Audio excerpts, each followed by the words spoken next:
everyone, to all our brothers and sisters who are there at home, sa kanilang mga tahanan, sa ating po mga extended family, sa abroad man o sa Pilipinas. Magandang umaga po sa inyong lahat. Kagalakan, good morning po. Kagalakan na kayo po ay makasama sa araw ng pagsamba. Purihin ang Panginoon.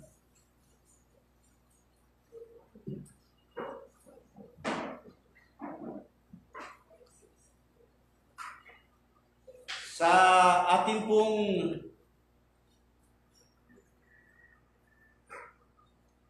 pong paksa ng ikatlong linggo ng pag-aaral sa pananampalataya sa panahon ng pagsubok, or faith in times of crisis, sa aklat po ng Santiago, Kapitulo 1, versikulo 2 hanggang 8, ay aking pong pag-aaralan ang humarap at magtagumpay sa mga pagsubok.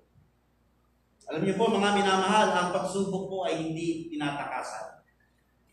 Bagkus ito po ay hinaharap ng meron pong pagtatagumpay at pananampalataya. Kaya nga po, ang ating pong title ngayong umaga, humarap at magtagumpay sa mga pagsubok. Palakpakan po natin ang ating Panginoon.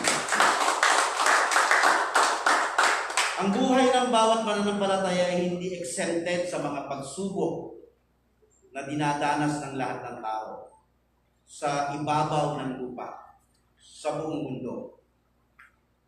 Ang magandang assurance na mayroon tayo ay tapat ang Diyos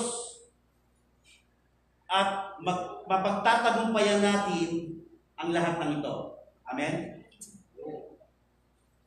Ito po yung katotohanan that each one of us will be facing trials. Lahat po tayo. Hindi mo natin pwedeng sabihin na, ay si kapatid na ganito, exempted yan. No. No one is exempted sa mga pagsubok na pwede po nating pagdaanan. We are in trial. Each one of us, lahat po tayo. At muli kong sasabihin, ang maganda po dito, sa pagharap sa pagsubok, ay nakatitiyak tayo na ang Diyos ay tapat. At mula sa kanyang katapatan, ipaparanas niya sa atin na tayo po ay magtagumpay. In any kinds of trials, in any kinds of troubles. Alam niyo po, marami pong mukha ang mga pagsubok. Ano po yung mga mukha ng pagsubok? Kahirapan. Katulad ngayon, laganap po ang COVID not only in the Philippines but even in abroad. Almost 100 countries all over the world experiencing COVID-19. Isa pang mukha ng pagsubok ay yung karamdaman. Alam niyo po ba itong mga nakaraang araw, nagpapasalamat po ako sa inyong lahat, sa mga nanalangin. Ako po ay dumanas ng pagtaas ng BP. Simula po ng Thursday, Friday, and Saturday. Mababa lang po yung BP natin. 160/110. Tapos bababa po siya ng 150/100. And then balik na naman sa 160. Kaya po yung 3 days na yun, talagang nakahiga lang po ako. Kahit po pagpunta sa banyo, talagang pakiramdam ko po, ako ay nakasakay sa Titanic during that time na lumulubog yung Titanic. Dahil parang umiikot po ang mundo ko that time. Hindi ho ako makatulog. Dahil every time na ipipikit ko yung aking mata, lalo po ako nahihilo. Kaya kahit antok na ako, hindi ko magawa dahil nahihilo po ako. Grabe po yung 3 araw na karanasan. And praise be to God, because of your prayer, narito po ako nakatayo sa iyong harapan. Yeah. Sa kabutihan ng Panginoon. Sige po, kung po kayong mahiyang palakpakan ng Panginoon. Because God is good all the time. Yan po yung pwede po nating kasiguraduhan sa buhay natin. Even though we are facing trials sa iba't ibang anyo ng pagsubok, nakatitiyak tayo na ang Diyos ay matapat sa ating pong mga buhay.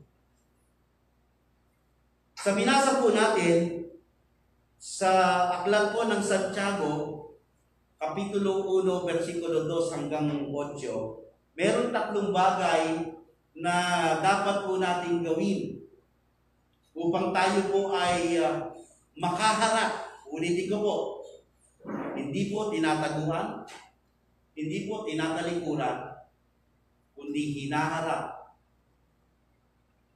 at magtagumpay sa lahat ng pagsubok. 3 bagay. Una, dito po sa talatang 2 hanggang 4. Magalak kayo kapag kayo dumaranas ng mga pagsubok. Sabi po ni Santiago sa lahat po ng Kristiyano that every time we are in trouble, every time that we are in trial, every time na tayo po ay humaharap sa masalimuot na buhay at pagsubok sa buhay, ang sabi niya po, magalak kapag tayo po ay dumaraan sa pagsubok. Kakaiba po si Santiago. Kakaibang espiritu ang nasa kanya. Bakit? Sa isang ordinaryong tao, kapatid, do you think magagawa niyo po ang magalak kapag tayo po'y dumaraan sa mga pagsubok?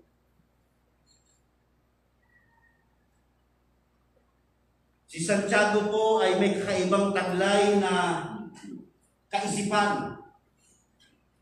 Meron pong spiritual power that empower him for him to tell every Christian na magkaroon po ng kagalakan kapag siya po ay dumaranas ng mga pagsubok. Ito po ang sinabi ng verse 2. Mga kapatid, magalak kayo kapag kayo'y dumaranas ng iba't ibang uri ng pagsubok. Take note, hindi lamang po isang pagsubok. Sa atin po, napakahirap siguro. In other people, an ordinary people, it's hard for them to be joyful in times of trouble. Pero ito kakaiba. Hindi lang pagsubok. Ang sabi po ni Santiago, iba't ibang pagsubok. Kanina binanggit po natin yung iba't ibang anyo ng pagsubok. Kahirapan, karamdaman, or nawalan ng trabaho, namatayan, sa pinansyal na kalagayan ng buhay, ang dami pumuka ang pagsubok. At kung sakaling dumating, hindi po ng a single trial, but sabi po dito, iba't ibang pagsubok, dapat as a Christian, ang kailangan po natin gawin sa pagharap ng pagsubok at hamon ng buhay, dapat po tayong magalak. Dapat ninyong malaman na mapatatatag ang ating pananampalataya sa pamagitan ng pagsubok at dapat kayong magpakatatag hanggang wakas upang kayo maging ganap at walang pagkukulang. Bakit tayo magiging masaya? Do you think it is possible for a Christian to be joyful in times of trials? Hindi po ng isa, but in any kinds of trials. In many kinds of trials. Christian must be joyful. Sabi po diyan, maganda po yung sinasabi ng verse 3, the reason why we are joyful. Sabi diyan, dapat ninyong malaman, dapat alam natin po na ano po, that every Christian should know, ano po yun? Napapatatag ang ating pananampalataya sa pamagitan ng pagsubok. Wow! Kaya pala sinasabi ni Apostol Pablo o sinasabi po ni Santiago sa atin na tayo po ay magkaroon ng kagalakan sa panahon na tayo po'y dumaraan ng iba't ibang pagsubok sapagkat in times of trials, yung ating pong pananampalataya ay mapapatatag ng lahat ng uri ng trials na ating pong pinagdaraanan. So we have reason to be joyful. Meron po tayong rason para tayo po ay magkaroon ng kagalakan. Meron pong dahilan para yung ating pong puso ay magkaroon ng ekspresyon ng kagalakan even though we are in trials of many kinds. At ano daw yun? Sabi po, napapatatag yung ating pananampalataya. Meron ka ng faith, but even when you are in trials, napapatatag yung inyong pong pananampalataya.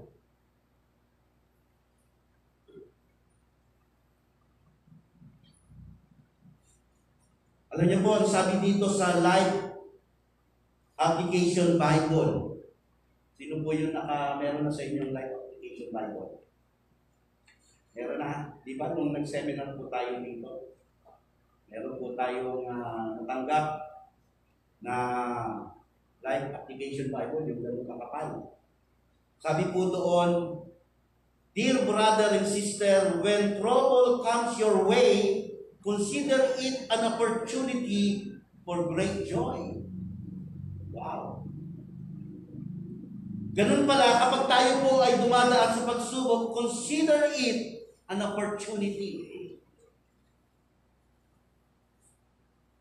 Tingnan po daw natin, kilalanin daw natin na ito isang oportunidad na magkaroon po tayo ng great joy, ng labis na kagalakan sa buhay po natin.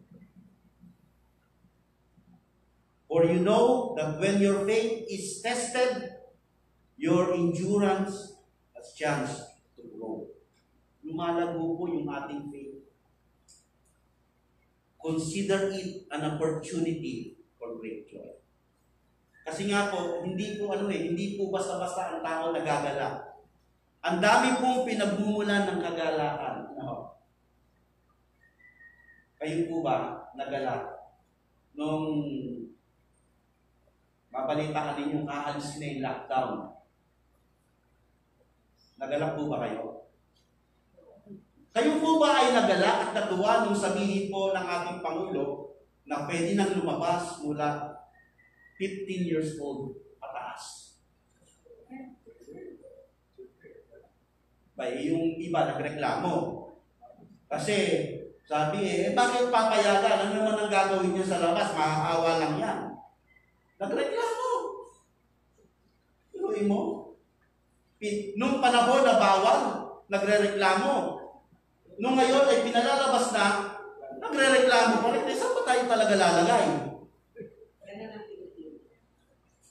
Only in the Philippines. Yun yung nakakalungkot. Ano? But pero sabi ko dito, consider it as a great joy. Opportunity of great joy. So meron din naman natuwa. Di ba? Kasi sabi nga ng marami, yung bawal nga Sino ba yung mga nasa lansangan? Sino po? Nung bawal pa pong lumabas, sino po yung mga nasa lansangan? Di ba yung mga pinagbabawalan? Kaya po, marami po ang natuwa nang hindi lamang po yung payagan na yung mga 15 years old up. Kaya ako po natuwa dahil kasi siguro sa susunod na mga pagtitipon, mabubuo na natin yung worship din natin. Amen? Amen. Kasi pwede na lumabas yung 15 years old and up. So wala na tayong rason para sabihin bawal Diba? Diba? Pero hindi pa rin tayo magpipilit. Yes. I tell you, even though the government is giving us na tayo ay lumabas, gawin pa rin po natin yung mga necessary things. Katulad po ng using face mask, using face shields, paghuhugas ng kamay, pagsasanitize, using alcohol, and all na pwede po natin gamitin for us to, yung ma-disinfect.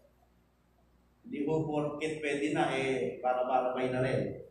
So we need to be careful. But my point here is, pwede po itong one way ng panggagalingan ng kagalakan. Kaya nga po, nung binuksan yung EK, alam niyo po ba yun, yung EK bukas na? EK, sino po nakakaalam? Enchanted Kingdom. Mga Indian. Bukas na po. At marami na rin po ang nagpunta. Lalo na po yung mga teacher, ayon sa balita. Nung sila po ay in-interview, sabi ay makakapag-adway na rin. At malilibang na rin dahil nung panahon na hindi nakakalabas ngayon ay makakalabas na. Kaya marami po sa kanila ang tumungo sa EK, Enchanted Kingdom. So, galak na galak sila. At umaalingaw-ngaw ang kagalakan ng mga taong naroon sa pagbubukas ng amusement park. At yan po ay isang way para po i-express yung joy. Pero as we look on our passage, as a Christian, hindi po yun yung pinanggagalingan ng joy natin. Yung totoo, pwede pong maging part of our joy. Masaya. Ako nga, masaya ako dahil pwede nang pwedeng opportunity na mabuo yung worship team. Pero depende po sa kanila, kung gusto nila. Diba? An opportunity para po madagdagan yung mga umaattend. Kasi alam niyo po, ang isang bagay na kinatatakutan ko, yung masanay na lang yung tao na hindi na po nag-worship. Grabe ka naman, pastor, napaka-judgmental mo naman. Opo, wala pong kaplastikan. Totoo lang. Di ba? Pag nag-online tayo, sino po talaga yung nakatutok sa online? At talaga pong nag-worship? Sino po yung sumasabay sa prayer? Kapag si Elder Joel ay nagli-lead ng prayer meeting. Sino po ang sumasabay sa awitin? Kapag umawit na po yung ating tagapagpaawit, even though na nasa tahanan tayo. Kasi hindi po ibig sabihin na naka-tune in, at ngayon meron po tayong 8 na naka-tune in. Kung sa oras ng awitan, hindi ka naman umaawit, at kung ano-ano yung ginagawa mo, wala rin po yun. Diba? Ang Diyos naman ang bahalang mag-judge sa atin. Hindi naman si pastor, hindi naman si elder, kundi yung Diyos na sinasamba natin.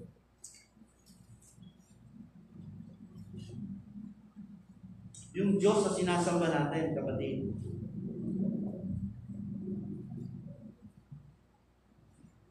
So, hindi po ito yung parabagang when we are in trials, we are pretending to be happy. Hindi ho gano'n. This is not the way of pretending. Ano ba ang Tagalog ng pretending? Kunwari? Nagkukunwari na masaya?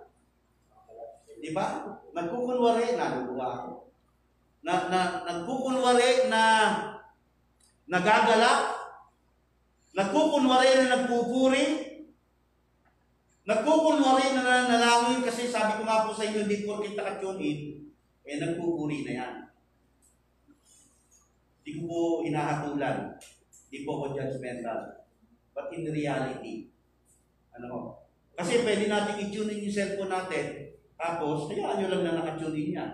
Tapos ginagawa niyo pa rin yung lahat ng bagay. Pero yung nakikiisa sa pagsamba, yun, yung kanyang cellphone, naka-tune in sa live worship, At kapag umaawit din siya, nakataas ang kanyang kamay. Kapag nananalangin, nakaupo siya at nananalangin din. At sa oras ng pangangaral, nakikinig at hindi gumagawa ng kung ano-ano. Yun po yung nakikisa sa pagsamba. Si Pedro at si Juan nag-uusap kasi hindi sila pwedeng sumabay o hindi sila pwedeng sabay na pumunta sa church at mag-worship. So nag-usap si Pedro at si Juan. Sino ang mangingisda at sino ang sasamba? So sabi ni Juan, hindi magsapalangan tayo. So nagbunutan po sila. Si Pedro, ang nabunot niya, siya yung maatin sa church. At si Juan naman, ang nabunot niya, automatically, siya yung minusda. And to make the story short, dumating po yung time na kailangan na po ni Juan mangisda. At si Pedro naman ay kailangan pumunta sa church para mag-worship, to attend Sunday worship. Alam niyo po, one of them has an expectation.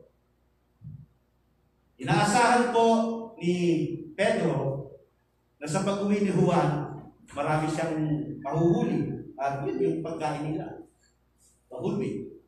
At inaasahan naman ni Juan na sa pag-uwi niya, ito naman si Pedro mag-share ng kung ano yung mga napakinggan at natutunan niya. So both of them has expectation to each other.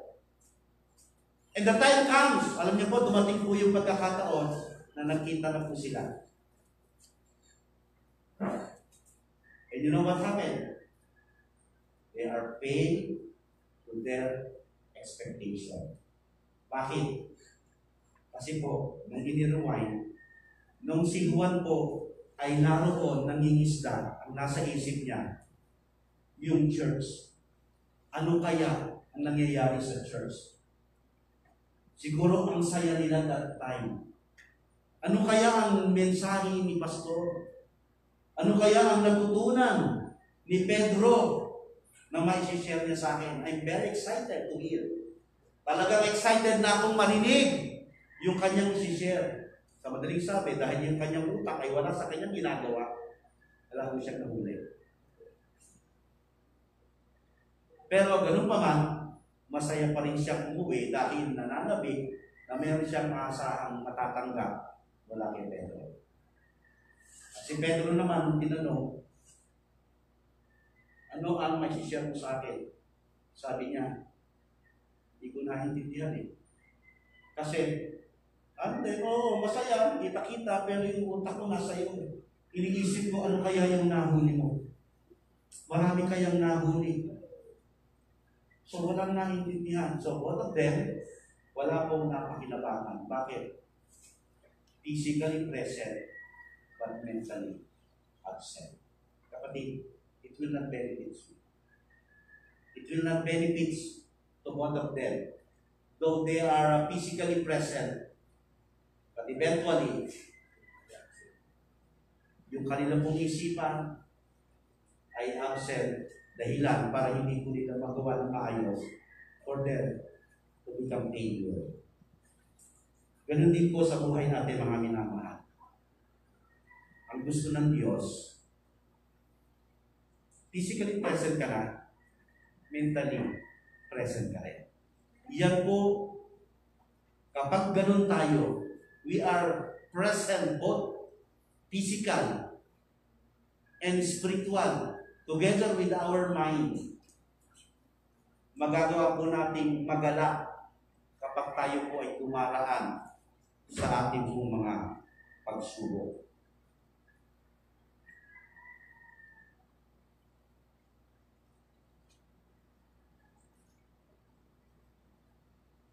Bakit kailangan natin magalak sa gitna ng pagsubok na ito?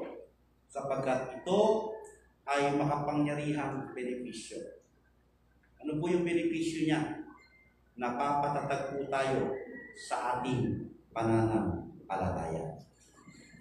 Ang sabi po lang ng Pedro 1:6, ito'y dapat ninyong igagalak Kahit na maaaring magdanas muna kayo ng iba't ibang pagsubok sa loob ng maikling panahon. Directly commanding Christian. Ang sabi po diyan, ito'y dapat ninyong ikagalang. Ibig sabihin, nang ginamit po ni Pedro yung salitang dapat, hindi po pwedeng mag-skip po tayo. Skip. Di ba may mga games sa cellphone na kapag yung level na yon na hindi mo maipasa, nag-i-skip ka. Para maabot mo yung another level, di ba? Meron po akong game sa cellphone eh. Pag hindi ko po mailagpas eh, sa totoo lang, ini-next level ko na lang. Eh kasi, hindi ko malagpasan eh. Kahit anong gawin eh. Eh kaya nga ako naglalaro eh, para malibang ako eh, nai-stress naman ako. Kaya gagawin ko, alisin ko yung stress. Kaya anong gagawin? Next level, skip that level, and go to another level. Daya mo naman. No, hindi ko dinadaya ang sarili ko. I'm just enjoying. And I'm skipping in the level of, stress. I'm just skipping in the level of stress. Pero po sa buhay ng isang tao, hindi ko tayo pwedeng mag-skip. Kasi ang gusto ng Diyos, humarap tayo. At sa pagharap natin, magtagumpay tayo. Amen? At yun ay mangyayari kung una, magagalak tayo kapag tayo po ay dumadaan sa mga panahon ng pagsulong. Pangalawang bagay na dapat po natin gawin, humingi ng tulong sa Diyos sa oras ng pagsulong. Hindi mo masamang humingi. In fact, God wanted to every Christian that we should be God-dependent. Yung bang in every time ng ating buhay, nakadepend tayo sa Diyos. Hindi po masama, hindi po mali ang humingi tayo sa Panginoon. Tingnan po natin yung verse 5. Humingi, ngunit kung sino man sa inyo ay kulang sa karunungan, humingi siya sa Diyos at siya'y bibigyan sapagkat ang Diyos ay nagbibigay ng sagana at di nanunumbat. Tinuturuan po tayo, sinasabi po sa atin ng diretsuhan. Hindi mo alam kung paano humarap sa pagsubok? Eh di humingi ka ng karunungan sa Diyos. Di ba? Pag hindi alam, magtanong. Huwag mahihiyang magtanong. Di ba? Kung may right way ba ito? Ano ba yung right way na dapat po natin lakaran? Ano ba yung right way na dapat po natin gawin for us na harapin yung bawat pagsubok ng buhay? Ba't tayo mahiyang magtanong? Magtanong ka. Ano yung dapat mong gawin? Yung bang wisdom na ibibigay sa iyo ng Diyos for you to know. Alam niyo po, itong wisdom na ito is the knowledge and the ability to make wise, especially in making decisions. This is not a human wisdom. Hindi po ito yung dahil kasi nag-aral ka, matalino ka. Hindi po ito. Kasi marami pong matalino, bumabagsak din. Di ba? Marami pong mahuhusay, failure din. Bakit? Kasi hindi naman lahat alam. Meron pong hangganan yung ability natin. Meron pong hangganan yung ating pong knowledge. Doon sa mga parte na hindi na natin alam, hindi magtanong tayo. Di ba? Kaya huwag tayong mahiyang magtanong. Kailangan harapin po natin ang pagsubok na ating pong naranasan. Kung hindi natin alam, hingi tayo ng wisdom. Lord, help me. Hindi ko po alam. I don't know what to do. Hindi ko po alam kung anong gagawin ko. Hindi ko po alam kung anong desisyon ang dapat kong gawin. Kung ako ba ay pupunta dito o pupunta roon. Kung ako ba ay mag-i-enroll dito o i-enroll ko to. O kung ano ba yung gagawin ko sa bagay nito o yung bagay na yan. Kapag nalilito ka, hindi mo na alam ang gagawin mo, humingi ka ng kaulungan sa Diyos. Bakit?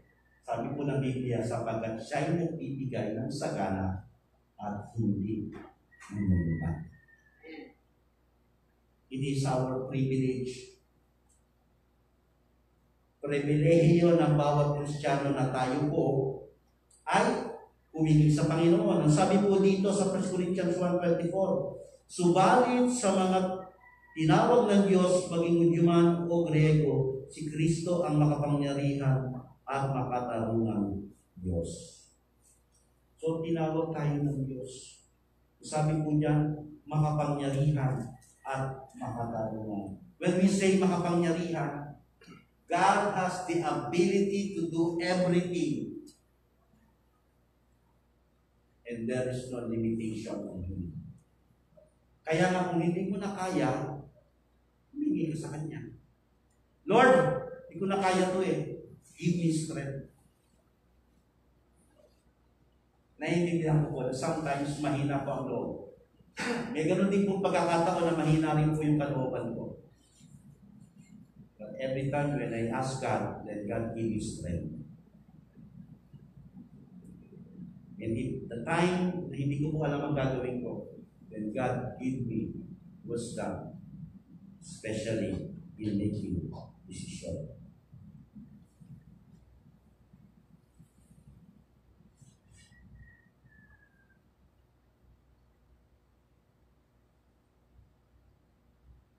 Diba, paganda na maranasan natin na kapag tayo humingi, ang Diyos ay saganang nagbibigay. He is the God who gives generously to all without reproach. And He will give you whatever you ask. Ano nga ba ang sabi po ng Matthew chapter 7? Yung Matthew chapter 7, ito po yung larawan that God is a God of generous God.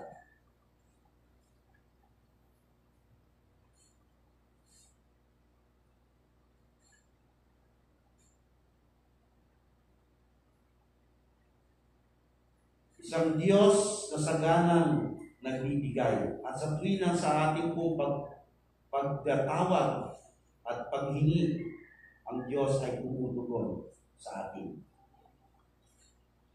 Sabi po, humingi kayo at kayo'y bibigyan. What a generous spirit. A generous God. Sabi po diyan, humingi kayo at kayo'y bibigyan. Mahirap pang intindihin yun. Humingi kayo at kayo'y bibigyan. Humanap kayo at kayo'y makakatagpo. Kumatok kayo at kayo'y pagbubusan. God is a generous God. Siya'y Diyos na nagbibigay ng sagana at hindi nangungutang. Pangatlo, magtiwala sa Diyos sa oras ng pagsubok.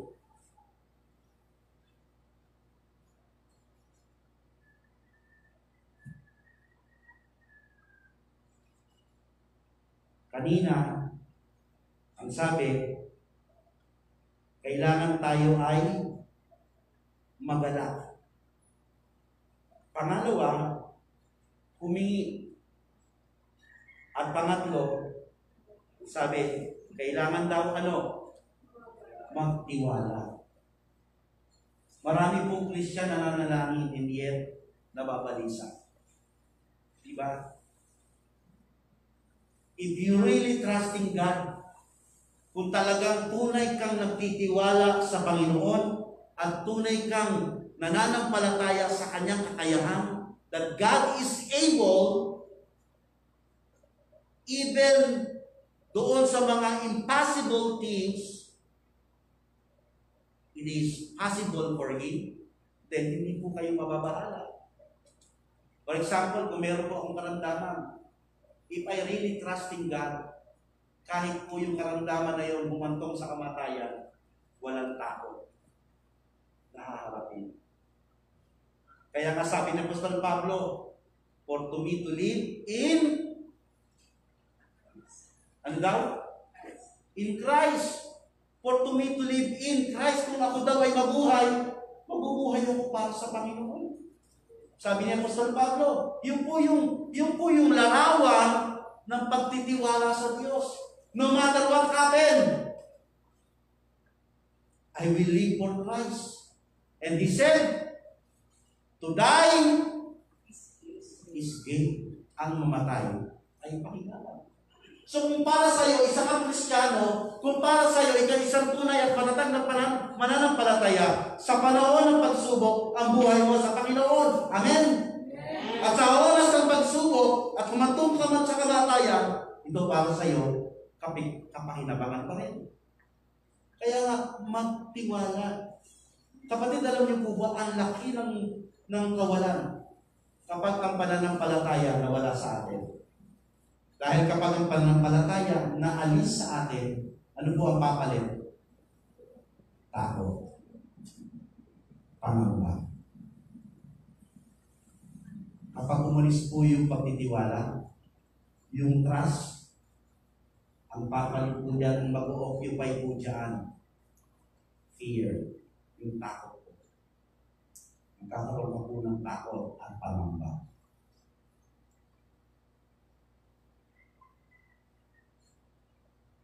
At yun yung ayaw na mangyari ng Diyos sa atin. Kaya hinihimok ang bawat isa sa atin, kapatid. Trust in the Lord with all your heart. And lean not to your own understanding. And in all your ways acknowledge Him, and He will make your path straight. Sa Tagalog sabi, at ikaw ay magtatagumpay. Nang sabihin ng Diyos na magtatagumpay kayo, sabihin yung hamon mo sa buhay, papaglalakasan mo yan. And you won in the battlefield of trials. Kaya, kapatid, merong Diyos. Do you agree? Naniniwala po ba kayo merong Diyos? Amen. Kung naniniwala po tayong merong Diyos, dapat magalak po tayo. Dahil kung merong Diyos, may tutulong sa'yo. At kung alam mo may tutulong sa'yo, humingi ka sa Kanya. At sa iyong pag-hingi, at sa iyong pagtawag, kapatid, magtiwala ka. Magtiwala tayo. Sabi po ng James chapter 4 verse 8, draw near to God and He will draw near to you. Cleanse your hand, you sinner, and purify your heart. You double-minded. Ang payo sa atin, mga mananampalataya, lumapit tayo sa Diyos at lalapit din siya sa atin.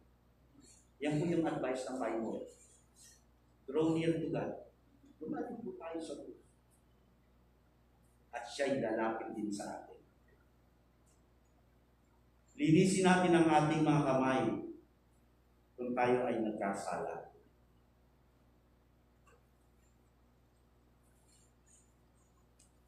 Linisin natin ang ating mga puso. Sabi diyan, kayo mga pabago-bago ang pag-iisip. Bakit po sinabi na linisin natin ang ating mga puso? Tayo mga pabago-bago na ating pag-iisip. Kasi sabi po ni Santiago, huwag umasa. Sabi ng verse 7, huwag umasang tatanggap ng anuman mula sa Panginoon ng taong pabago-bago ng isip at di alam kung ano talagang nais niya. You are double-minded, huwag ka na mag-expect na tatanggap ka ng kasagutan. Kasi gusto niya magtiwala ka sa Kanya. That's all. Kapatid, may sakit ka? Huwag kang mag-double-minded na gagaling ka ba o hindi.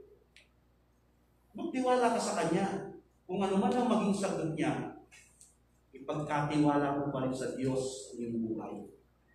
Kasi kapag ikaw ay nagpabago-bago ng isip, sabi ng Biblia, hindi ka tatanggap ng anuman mula sa Kanya.